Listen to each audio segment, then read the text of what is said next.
lagi di warung steak nih, jadinya aku itu udah sampai, nanti aku nggak bawa buku kan Bu, nanti tolong dikasih videonya ya Bu.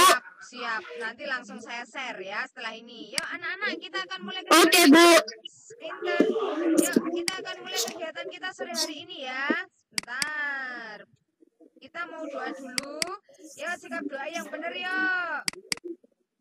Sebentar. Ini pertemuan ke-14 ya. Anak-anak, nanti kalau Bu Wari agak cepat enggak apa-apa ya. Nulisnya. Oke Bu. Ya, nanti nulisnya Bu Wari kirim share ke linknya grup sekolah minggu ya. Jadi sekarang kalian dengerin dulu supaya lebih cepat ya.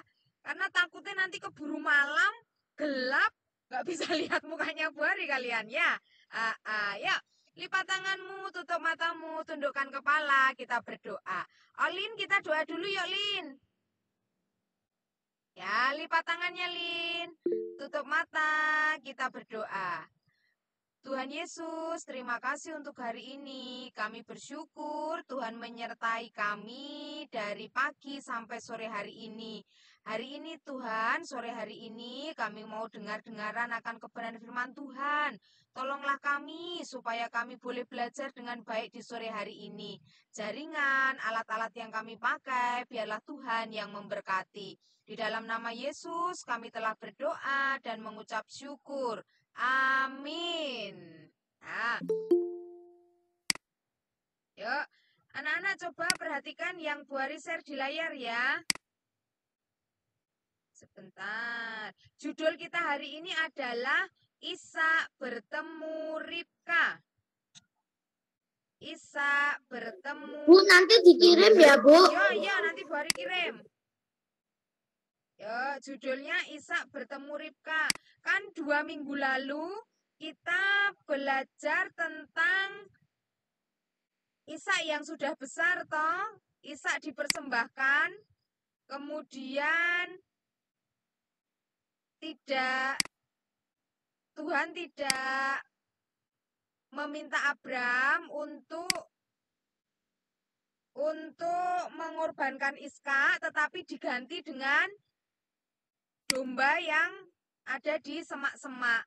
Nah, ketika Ishak sudah tumbuh menjadi orang dewasa, coba perhatikan gambar yang ada di layar ya.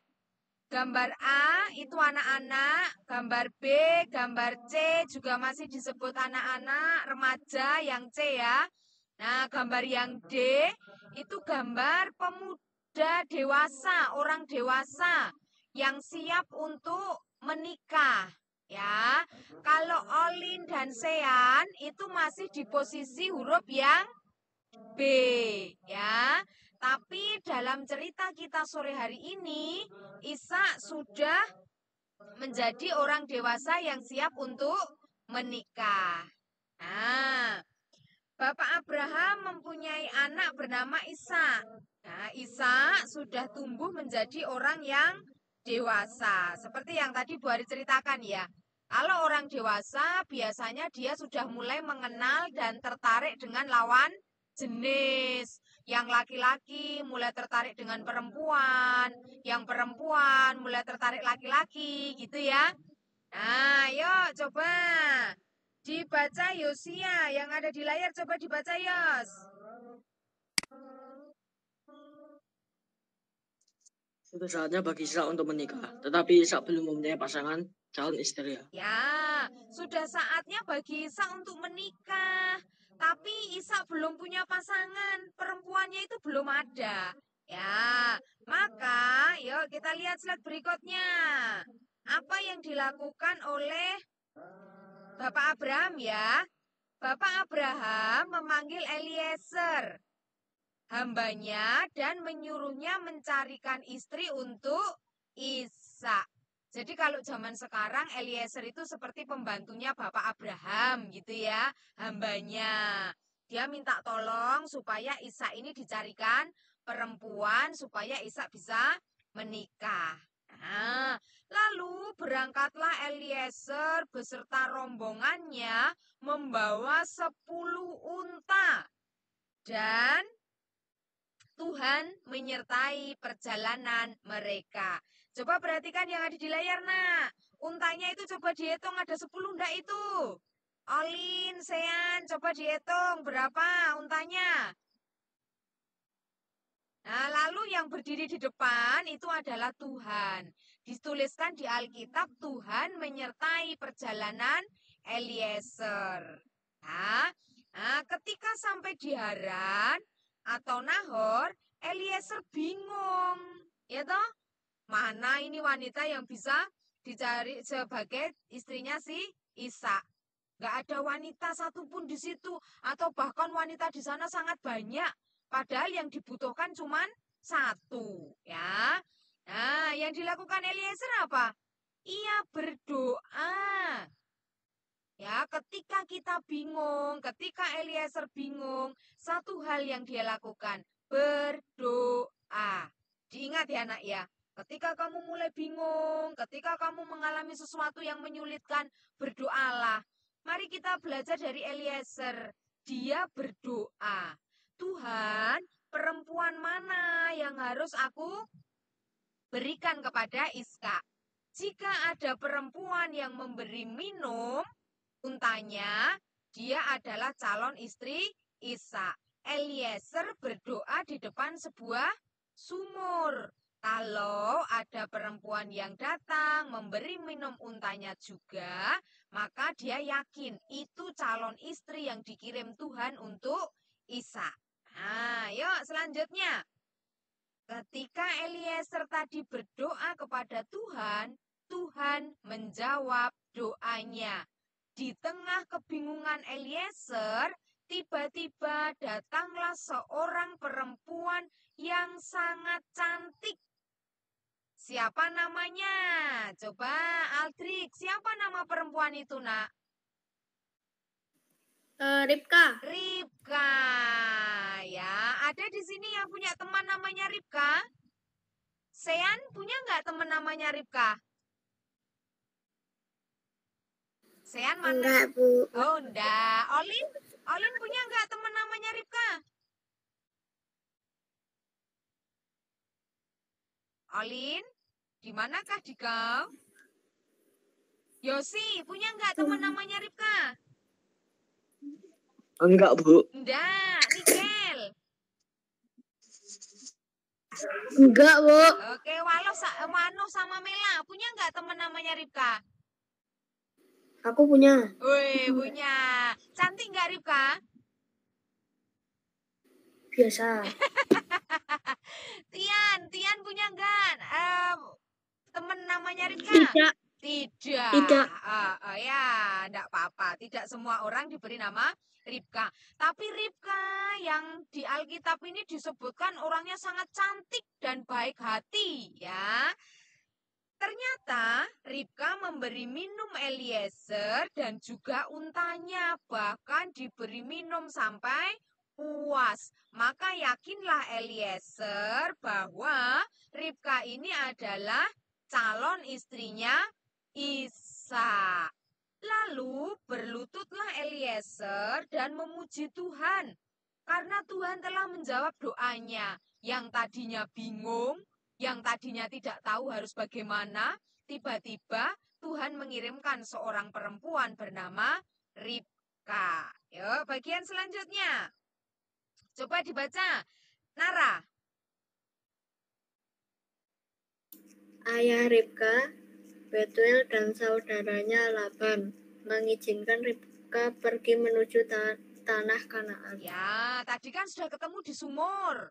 Lalu Eliezer bertemu dengan ayahnya Ribka yang namanya Betuel dan saudaranya. Ya, dia minta Ribka mau tak ajak ke tanah Kanaan supaya bertemu dengan Ishak. Ya, orang tuanya mengizinkan.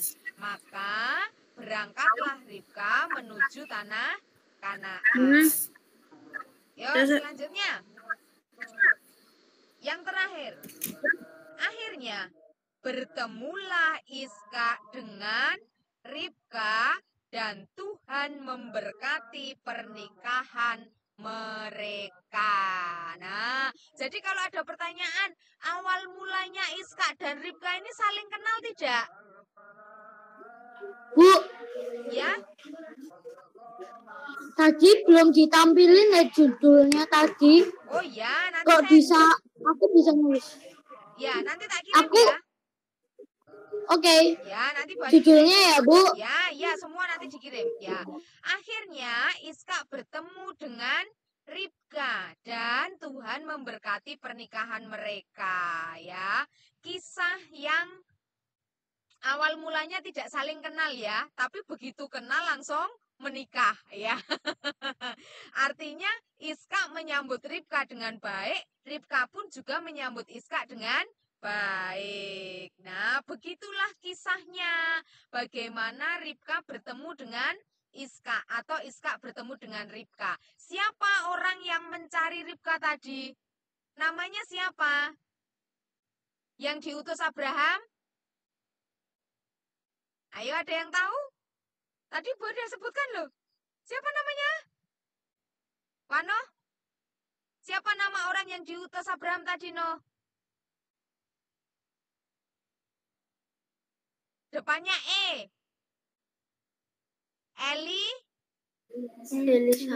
Eliezer.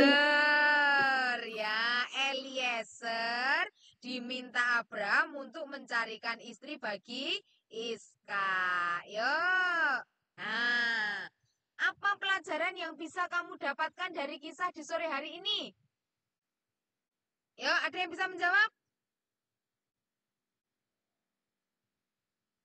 Coba. Nggak tahu ya, Bu. Waduh. Lupa ya, Bu. Iya, yuk Bu Ari buka ya. Nah, anak-anak, ini yang bisa kita pelajari dari kisahnya Iska bertemu Ribka.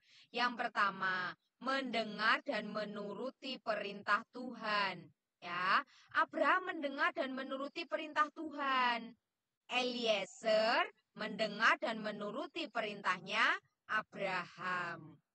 Nah, jadi Abraham menuruti firman Tuhan, kemudian Eliezer menuruti perintahnya Abraham. Apa perintahnya Abraham tadi? Supaya Eliezer pergi mencarikan istri bagi Iska. Yang kedua, berdoa dan bertanyalah pada Tuhan jika kamu mengalami kesulitan. Sama seperti yang dilakukan oleh Eliezer tadi. Ketika dia sampai di tanah yang diperintahkan oleh Abraham, dia bingung. Gak ada wanita atau bahkan perempuannya banyak sekali. Nah, yang dilakukan Eliezer apa? Berdoa, ya. Selanjutnya, berlakulah sopan atau ramah ketika kamu bertemu orang yang baru. Lihatlah sikapnya Eliezer tadi. Eliezer bersikap baik ketika dia bertemu dengan Ribka dan keluarganya. Begitu pula dengan Iska. Iska sama Ribka itu kan sama-sama nggak kenal awalnya ya. Nah, tapi begitu kenal, mereka bisa langsung menikah. Karena antara Ishak dan Ribka sama-sama menunjukkan sikap yang baik. Nah, nanti kalian tambahi sendiri enggak apa-apa ya. Ini yang Bu Ari dapatkan 3 ya. Nanti silakan kalian tambah sendiri. Kira-kira apa yang bisa kamu pelajari dari kisah di sore hari ini ya. Nanti dibaca lagi ya. Dibaca lagi, lalu ditulis, besok pagi diserahkan ke Bu Ari ya. Anak-anak minta maaf ya, sore hari ini Bu Ari enggak bisa lama. Ya, ini masih di lapangan. Bu Ari masih pakai baju pramuka loh. Nah, karena harus kemah. Dikit, Bu. Bu, nulisnya dikit, Bu. Aduh. Aku nulis.